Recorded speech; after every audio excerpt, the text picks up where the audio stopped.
आज इस टॉपिक पर मैं बात करना चाहती हूँ वो है लिम्फेटिक मसाज। खास तौर पे ब्रेस्ट कैंसर की सर्जरी के बाद अगर आपके लिम्फ नोड्स रिमूव हुए हैं तो उसमें अक्सर ये होता है कि आपकी बाजू सूजी रहती है, उसमें स्वेलिंग रहती है या उसमें लिम्फेडिमा हो जाता है। तो उसके लिए हमें क्या करना चाहिए। अस्सलाम वालेकुम दोस्तों, मैं हूँ फाइज़ा सलीम। आप सबके सामने एक बार फिर नई वीडियो के साथ हाजिर हूँ। मैं कैंसर सर्वाइवर हूँ। मुझे जनवरी 2022 में ब्रेस्ट कैंसर स्टेज 3 डायग्नोज हुआ था। अल्हम्दुलिल्लाह मेरा ट्रीटमेंट कंप्लीट हो चुका है। अभी मैं हार्मोनल थेरेपी पर हूँ और मैं अपनी कैंसर जर्नी और एक्सपीरियंसेस आप सबके साथ शेयर करती रहती हूँ वक्तन फवक्तन, ताकि इससे किसी को भी कोई फायदा मिल सके तो मुझे बहुत खुशी होगी। आज इस टॉपिक पर मैं बात करना चाहती हूँ वो है लिम्फेटिक मसाज। खास तौर पे सर्जरी के बाद, ब्रेस्ट कैंसर की सर्जरी के बाद अगर आपके लिम्फ नोड्स रिमूव हुए हैं तो आपके लिम्फेटिक नोड्स जो है अगर रिमूव हुए हैं तो उसमें अक्सर ये होता है कि आपकी बाजू सूजी रहती है, उसमें स्वेलिंग रहती है या उसमें लिम्फेडिमा हो जाता है, मतलब कि थोड़ा सा जैसे पानी भरना और इस किस्म का फीलिंग होती है। तो उसके लिए हमें क्या करना चाहिए। तो थोड़ा सा एक मुख्तसर सा लिम्फेटिक सिस्टम के बारे में बात कर सकते हैं। मेरे लिए भी ये सब चीजें नई थी और मैंने भी इनको देख देख के सीखा और मुझे इनसे फायदा हुआ, तो मैंने सोचा क्यों नहीं आपके साथ शेयर किया जाए। पहले तो मैं ये कहना चाहूंगी कि सर्जरी के बाद जो आपको डॉक्टर्स एहतियात बताते हैं एक्सरसाइजेस की, खास तौर पे मूवमेंट की, स्ट्रेचेस, उसको आपने बहुत रिलीजियसली फॉलो करना है। जितना मुमकिन हो सके अपनी बाजू की मूवमेंट और एक्सरसाइजेस को कंटिन्यू रखना है। और इसके साथ साथ आपने अपने डॉक्टर से भी सारी जो है इंफॉर्मेशन लेनी है। फिजियोथेरेपिस्ट से भी आपको राब्ते में रहना है। मैंने सर्जरी के बाद फिजियोथेरेपी ली थी तकरीबन 15 से 20 दिन, और इसके अलावा मैंने यूट्यूब पे भी बहुत सारे फिजियोथेरेपिस्ट को, खासतौर पे ब्रेस्ट कैंसर रिलेटेड फिजियोथेरेपिस्ट को बहुत देखा और उनसे ये सारे उनको देख देख कर ये चीजें सीखी हैं। सो ब्रेस्ट कैंसर के बाद अगर आपकी सर्जरी होती है तो उसमें आपके अगर लिम्फ नोड्स इन्वॉल्व होते हैं तो वो डॉक्टर उनको रिमूव कर देते हैं सर्जरी के दौरान। तो लिम्फ नोड्स होते क्या हैं बेसिकली, जैसे हमारे पूरी बॉडी में खून का एक निज़ाम है, हमारी रगें हैं, शरियाने हैं, जिससे पूरी बॉडी को खून मिलता है। उसी तरह का एक और सिस्टम है जिसको लिम्फेटिक सिस्टम कहते हैं। ये हमारी बॉडी के एक्स्ट्रा फ्लूइड्स, जो टॉक्सिन्स या जो एक्स्ट्रा वेस्ट मटेरियल है उसको ड्रेन करता है। ये एक किस्म का बॉडी का ड्रेन सिस्टम है। तो अगर इस ड्रेन सिस्टम के कुछ नोड्स, कुछ वेसल्स निकाल दिए जाएं तो वो उसमें कुछ ना कुछ ब्लॉकेज होने के या ठहराव आने के या उसके अंदर कारकर्दगी में कुछ उसके कमी होने का खदशा होता है। तो अगर ये लिम्फ नोड्स निकाल दिए जाते हैं तो उस जगह से वो फ्लूइड सही तरीके से फ्लो नहीं करता। तो हम उसके लिए क्या कर सकते हैं, आज हम इस पर बात करेंगे। ये लिम्फ नोड्स जो आपके मुख्तलिफ बॉडी के मुख्तलिफ हिस्सों पे उनके पॉइंट्स होते हैं।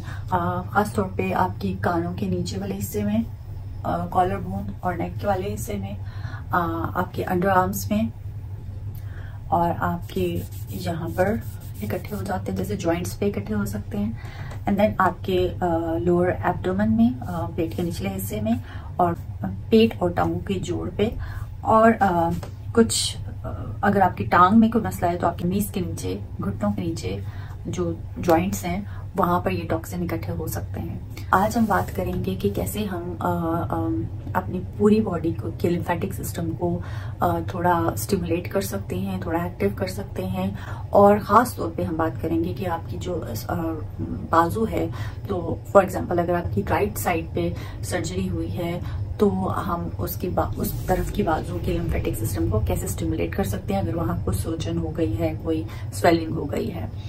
तो सबसे पहले हमें क्या करना है, हमें अपने जो लिम्फ नोड्स हैं उनको स्टिमुलेट करना है, थोड़ा एक्टिव करना है, थोड़ा उनकी गर्दिश में इजाफा करना है पूरी बॉडी के। तो हमारे जो पेट के एरिया में है वो बहुत ज़्यादा लिम्फ नोड्स होते हैं। इसके अलावा हमारे कानों के नीचे, गर्दन और कॉलर बोन के इर्द गिर्द भी बहुत सारे लिम्फ नोड्स होते हैं। तो हम सबसे पहले स्टार्ट करेंगे पेट के निचले हिस्से से। तो पेट के निचले हिस्से को आप इमेजिनरी तौर पे 4 हिस्सों में अगर डिवाइड कर लें और हर हिस्से पर आप जरा थोड़ा सा दबाकर, दोनों हाथ रख के दबाकर और गहरे सांस लीजिए। ब्रीथ इन, ब्रीथ आउट। इसी तरह निचले हिस्से पे भी ऐसे ही गहरा सांस लें 2-3, और फिर तीसरे हिस्से पे भी हाथ रख के 2-3 गहरे सांस लें और चौथे हिस्से पे भी रख के आप गहरे सांस लीजिए। इससे क्या होगा कि आपकी जो यहाँ पर प्रेशर से और गहरे सांसों से ये लिम्फ नोड्स जो है स्टिमुलेट होंगे। पेट के हिस्से के लिम्फ नोड्स को स्टिमुलेट करने के बाद अब हम करेंगे अपनी गर्दन के एरिया में और कान के नीचे एरिया में जो हमारे लिम्फ नोड्स हैं उनको स्टिमुलेट। तो सबसे पहले हम क्या करेंगे, हम इस तरह से हाथ रखेंगे अपनी गर्दन पे और इस तरह से रख के आप बड़े बड़े सर्कल्स में आप ये इस तरह से मसाज करेंगे। इसके बाद हम अपने कान के नीचे वाले हिस्से के लिम्फ नोड्स को स्टिमुलेट करेंगे। उसके लिए आप अपने हाथ को ऐसे फ्लैट करें और दो हिस्सों में यूं तकसीम कर लीजिए उंगलियों को और कान के साथ ऐसे रखिए और इस तरह से सर्कुलर मोशन में घुमाइए, बिल्कुल उसी तरह जैसे हमने गर्दन के पास किया था। 8 से 10 मरतबा आप इसको इस तरह से मसाज कर सकते हैं। इसी तरह आप दूसरी साइड पे भी ऐसे कर सकते हैं। मिसाल के तौर पे अगर आपका जो राइट हैंड है या सीधे हाथ की तरफ की सर्जरी हुई है और आपको सीधे हाथ में प्रॉब्लम हो रही है स्वेलिंग की, तो हमें क्या करना है, हमें इसके ऑपोजिट साइड के पहले लिम्फ नोड्स को खाली करना है और उनमें रास्ता बनाना है, क्योंकि ये लिम्फ नोड्स अगर सही काम नहीं कर रहे, किसी भी वजह से सर्जरी हुई है या रिमूव हुए हैं या कोई और भी रीज़न है, तो हम यहाँ का जो बर्डन है वो दूसरी साइड पे लेकर जाएंगे। तो अगर आपकी ये राइट साइड है तो सबसे पहले आप अपने लेफ्ट साइड के अंडर आर्म्स में थोड़ा मसाज करेंगे। उसी तरह सर्कुलर मोशन में आप मसाज करेंगे, 8 से 10 सर्कल्स लगाएंगे।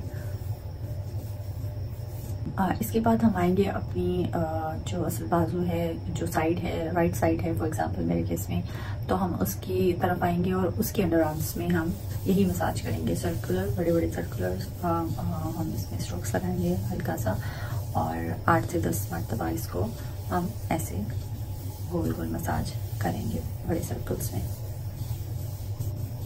क्योंकि हमें ये वाली हमारी साइड अगर पहले से कॉम्प्रोमाइज्ड है तो यहाँ के लिम्फ नोड्स काम नहीं कर रहे और वो फ्लूइड को अच्छी तरह से आगे नहीं भेजते। यही वजह होती है कि लिम्फेडिमा हो जाता है, जो थोड़ा सा पानी रिटेंशन हो जाती है, वाटर रिटेंशन हो जाती है, स्वेलिंग हो जाती है, तो उसको हम इस मसाज से काफ़ी हेल्प आउट कर सकते हैं। लेकिन अगर आपकी कंडीशन थोड़ी सी स्वेयर है, ज़्यादा है, तो आप अपने डॉक्टर से ज़रूर रुजू करें कोई भी एक्सरसाइज, कोई भी मसाज करने से पहले।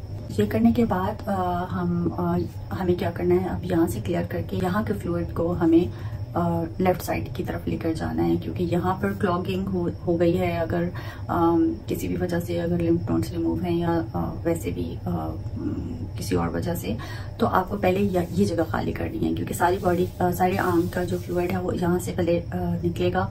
तो पहले इस जगह को इस जगह को क्लियर करना है। तो पहले हम इसको यहाँ से हम अपने हाथ से इस तरह से मूवमेंट कर सकते हैं अपनी लेफ्ट साइड की तरफ या दूसरी साइड की तरफ, जो हमारी नॉर्मल और हेल्दी लिम्फ नोड्स हैं यहाँ पर।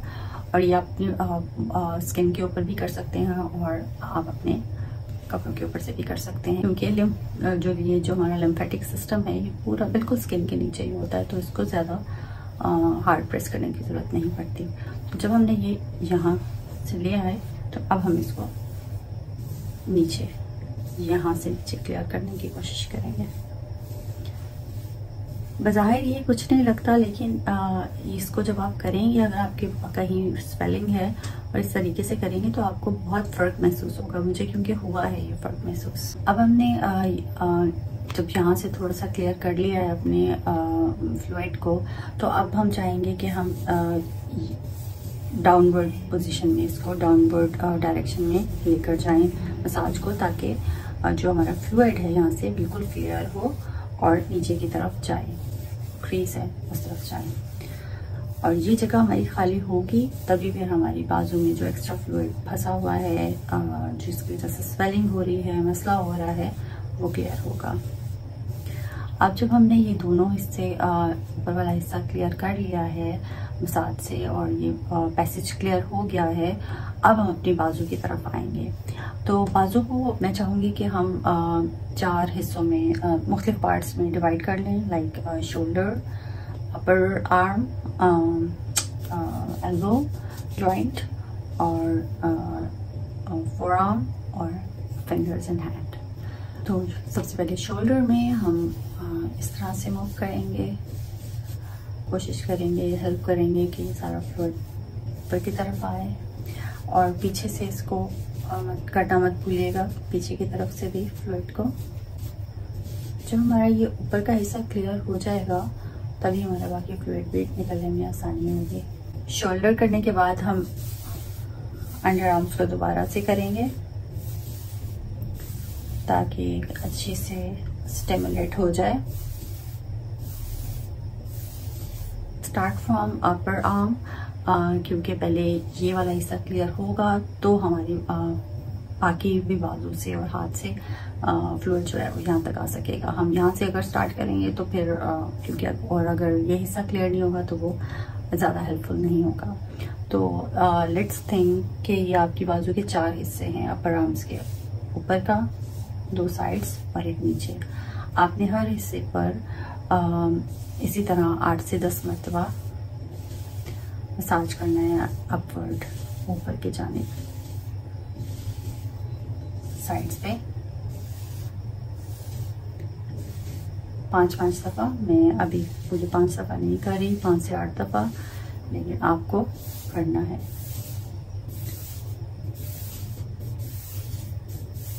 इसके बाद अब हम आएंगे अपने एल्बो कोनी की तरफ और यहाँ से इसको अपने ऊपर लेकर आना है। इस हिस्से को आप अच्छी तरह से मसाज करेंगे ताकि यहाँ पर अक्सर टॉक्सिन जो हैं वो इकट्ठे हो जाते हैं, तो उनको ताकि अच्छी तरह ये ऊपर जाएं।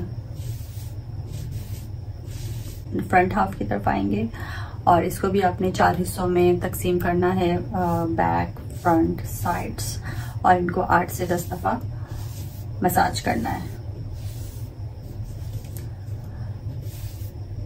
साइड्स, दूसरी साइड और बैक। जब हमने ये बाजू का अगले हिस्से का सारे अच्छी तरह से मसाज कर लिया, अब हम आएंगे अपने हाथ की तरफ और हाथ से हम ऐसे नीचे लेकर आएंगे मसाज, और अब अपने फिंगर्स को, अपनी उंगलियों को इस तरह से इस्तेमाल कर सकते हैं और आगे से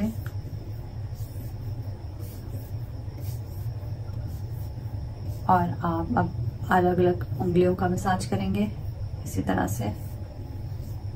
और अगर आपके उंगलियों पे ज़्यादा स्वेलिंग है या कम स्वेलिंग है, उसके हिसाब से आप मसाज के जो नंबर है वो बढ़ा सकते हैं, लाइक 10 to 15 मिनट्स भी कर सकते हैं depending on the situation and condition. अब आपने सारा मसाज तकरीबन क्लियर कर लिया है। अब हम वापस बैकवर्ड इसकी स्टार्ट करेंगे मूवमेंट। हाथ का मसाज उसी तरह से करके फिर वापस हम बाजू का मसाज करेंगे और उसी तरह 4 हिस्सों में तकसीम करके 8 से 10 दफ़ा हम इसका मसाज करेंगे।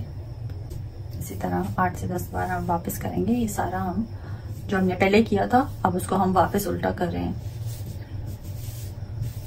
अब हम जा रहे हैं अपनी एल्बो की तरफ,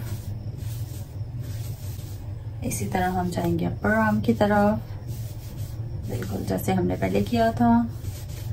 4 हिस्सों में 5 से 8 दफ़ा हर साइड पर।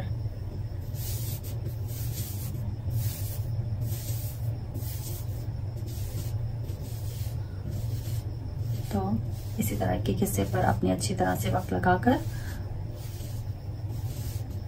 वापस लेकर जाना है ताकि इस फ्लूइड को पुश कर सकें। बाजू को अच्छे से करने के बाद सारा फ्लूइड निकालने के बाद नीचे की तरफ हम अपने कंधे की तरफ आएंगे जैसे हमने पहले किए थे। इसके सर्कुलर मोशंस अपने पीछे वाले हिस्से को करना मत भूलिए। अगर आपके पास कोई हेल्प है तो वो बहुत अच्छी बात है, लेकिन आप खुद भी कर सकते हैं। इसी तरह 8 से 10 मरतबा आप हर जगह कर सकते हैं। अगर आपको ज़्यादा ज़रूरत है तो आप 15 दफ़ा भी कर सकते हैं, लेकिन 8 से 10 दफ़ा काफ़ी होगा। फिर अब हम इसको लेके जाएंगे, इसको नीचे की तरफ लेके जाएंगे। इसको हम लेके जाएंगे अच्छी तरह नीचे क्रीज की तरफ लेके जाएंगे, जो टांग और पेट के दरमियान क्रीज है। और जब हम तकरीबन अपनी तरफ से अच्छी तरह सारे तरफ से मसाज करके हम इसको क्रीज की तरफ ले आए हैं, हम इसको ख़त्म करेंगे जहाँ से हमने शुरू किया था। पेट को 4 हिस्सों में तकसीम करके और एक एक हिस्से पर थोड़ा सा प्रेस कीजिए और ज़ोर से गहरे सांस लीजिए।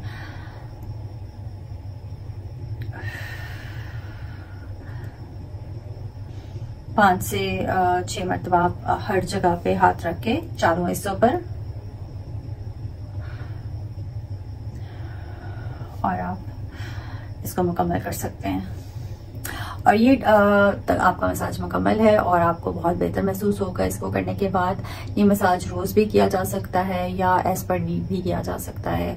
तो मेरी बाजू में जब भी मुझे थोड़ी सी स्वेलिंग महसूस होती थी या कुछ भारीपन महसूस होता था तो मैं ये मसाज अभी भी करती हूँ बल्कि, तो ये मुझे काफ़ी हेल्पफुल होता है। उम्मीद है आपको ये मसाज हेल्पफुल लगा होगा।